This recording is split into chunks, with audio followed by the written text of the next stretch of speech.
So ayan, maulang Sunday morning sa lahat. So last day na ang ating pasok. O last day na uwi natin ng alas 2 ng madaling araw kasi napalitan yung ating shift o yung ating oras ng pasok. 9 a.m. na simula this week up until the whole week ng December. So yan, last day na tayo na uwi ng alas 2. So alas 9 na pasok na.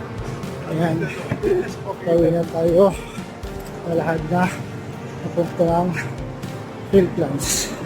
Ayan, St. Michael the Archangel Parish Church.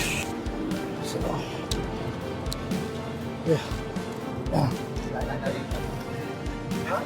yan tayo dumadaan.